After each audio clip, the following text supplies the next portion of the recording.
Welcome back to the channel. I'm Chuck. And I'm Allie, and we're Allie Chuck Adventures. We are going to show you CreekFire RV Resort while we're staying here. This is going to be a new campground for us here in Savannah. It's been a few years since we've been to Savannah, so this is going to be fun. Hopefully, we will not encounter the traffic and the crowds quite as bad as what we encountered in St. Augustine, because that was crazy.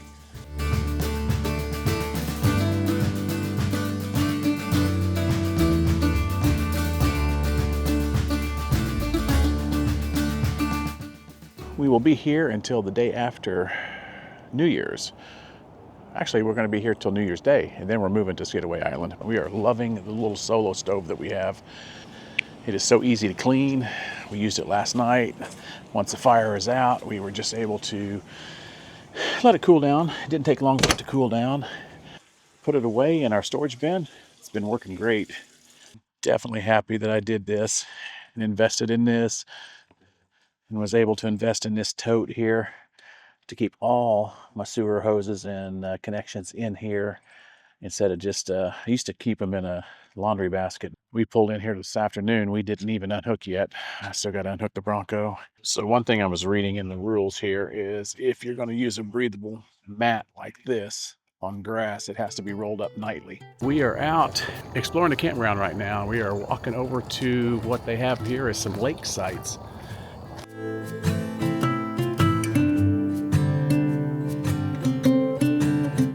So they have a lake house bar and grill here.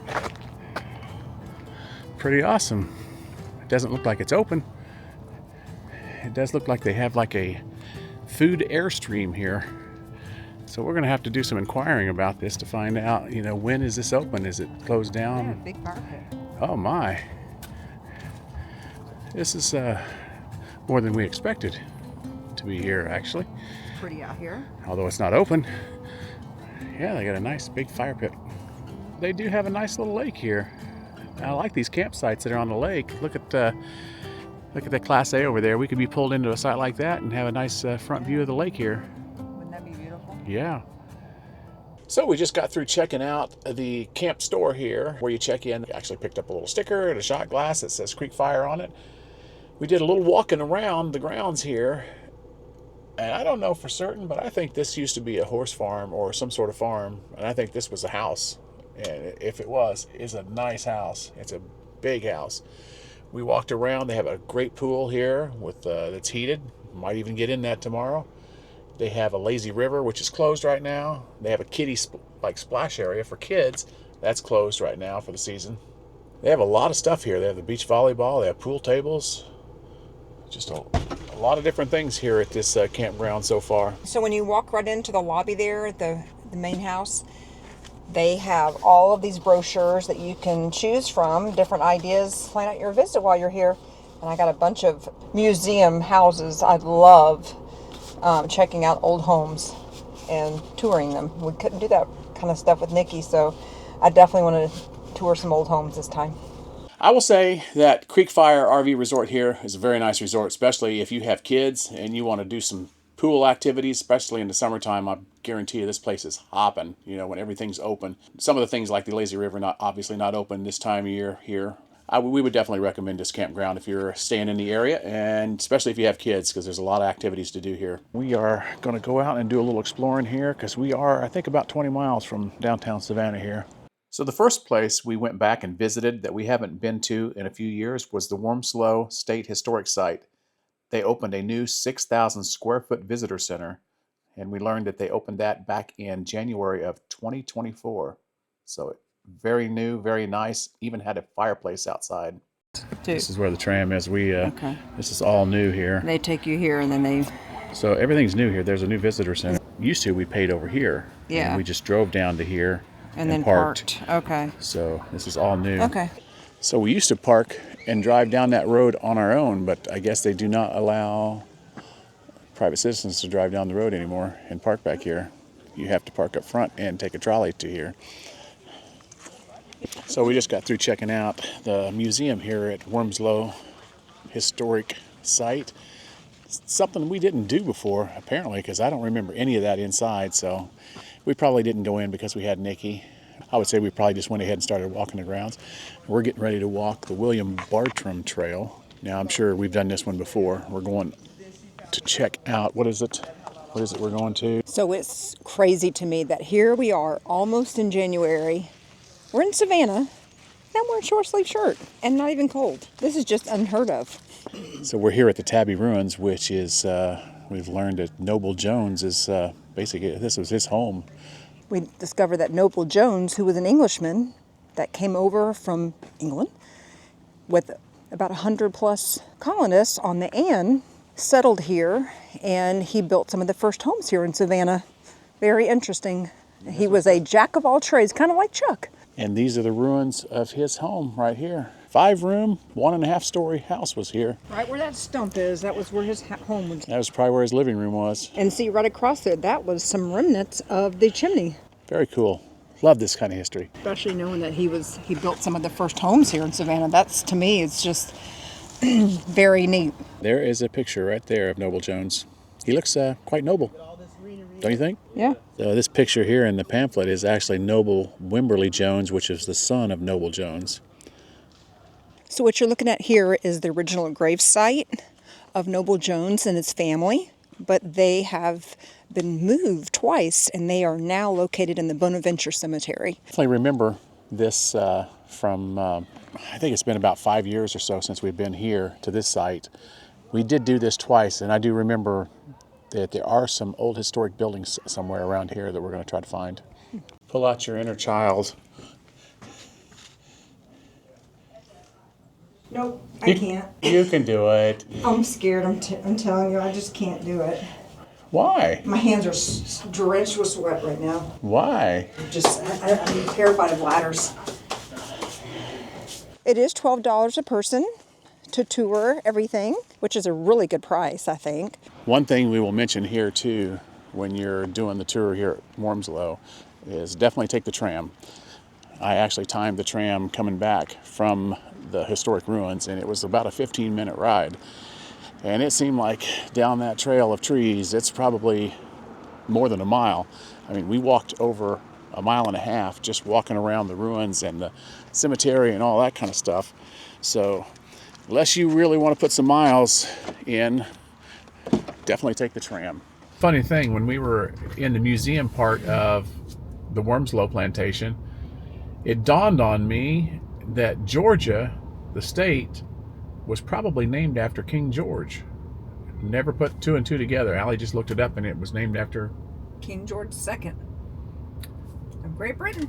And she lived here all of her life and never put 2 and 2 together. So that's pretty funny that we never put Georgia and King George. King George. Yeah, as they say, you learn something new every day. We learned something new today.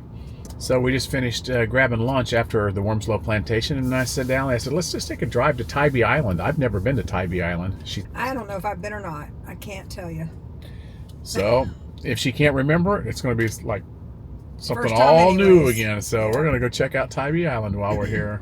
Well, that's cool. Free parking right now for the holidays.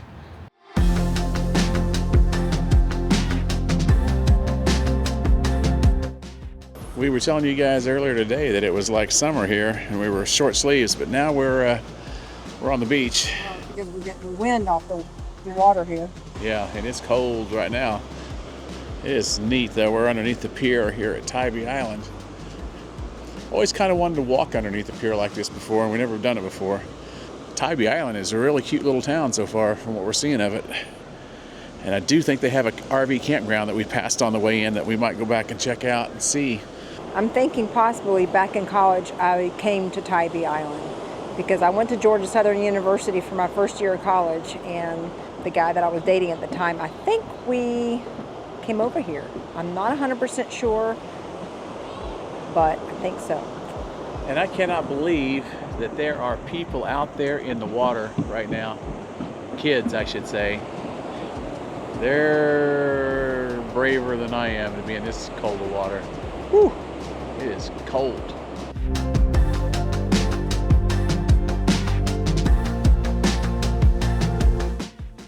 And this little guy, he rules the roost. He looks pretty mighty. He looks mighty proud there. He must be the leader of the pack. Yeah, so Allie just noticed the flag flying at half staff here. probably is due to Jimmy Carter's passing yesterday. 100 years old. Quite a life. We're told by some people that we met over at Wormsloe that there is a bar called Pinky's, I believe, in downtown Savannah, where Jimmy Carter, there's a plaque memorializing him there that he gave a speech after his inauguration, I guess. Stopped at TSU, and apparently it's supposed to be the oldest department store here on the island. It was founded in 1933, and I got a sweatshirt and a shot glass from there today. Really cool history inside the building too. Yeah, and I guess he has his own, they make their own brand of salsa and jellies and jams.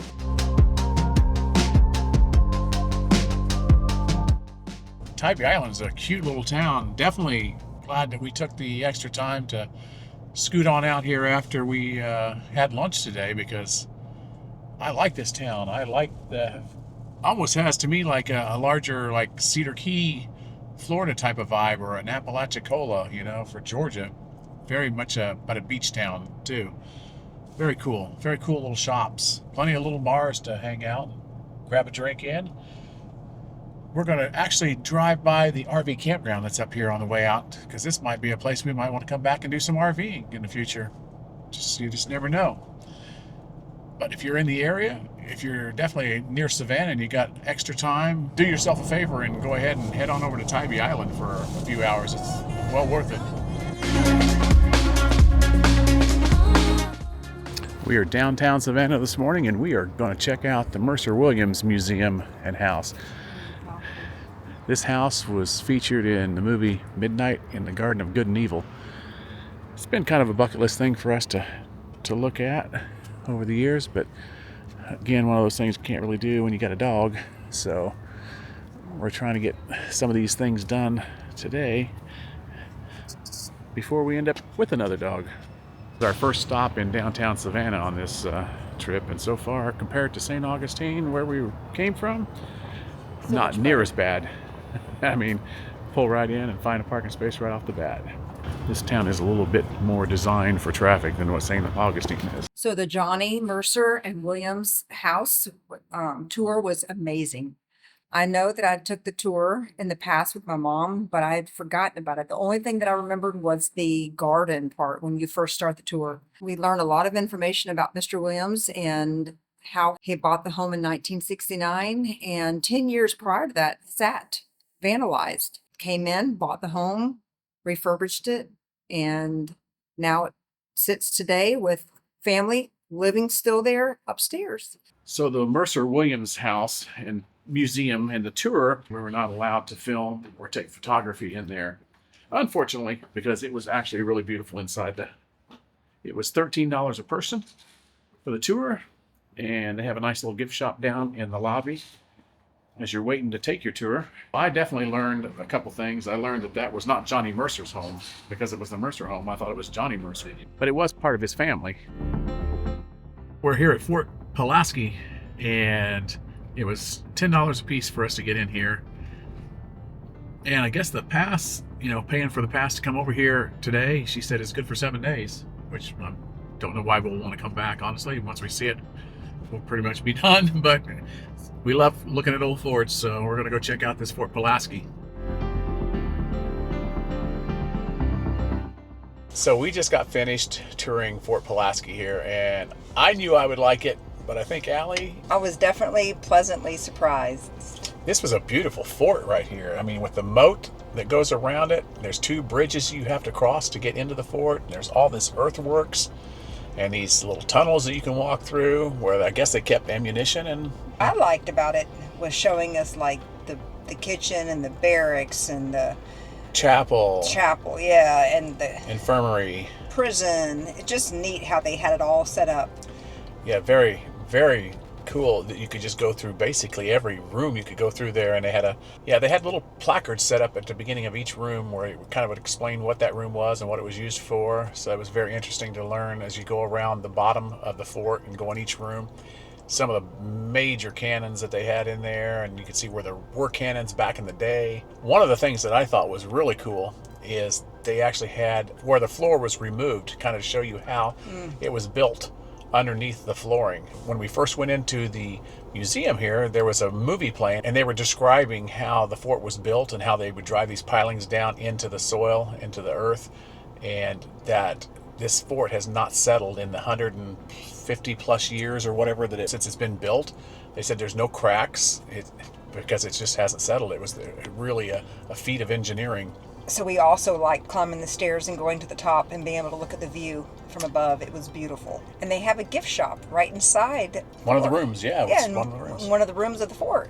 Definitely worth the $20 admission for us to get in here. Definitely. Definitely, if you're in the area and you're looking for something to do that doesn't cost an arm and a leg and you can spend as much time here as you want, definitely check out Fort Pulaski. And if you love forts, this is definitely a good one to check out. Definitely a good one. Well, we are now getting ready to head on over to Skidaway Island State Park. We're going to be there for a couple days. That'll be our last leg of our 2024-25 journey here in Savannah, Georgia.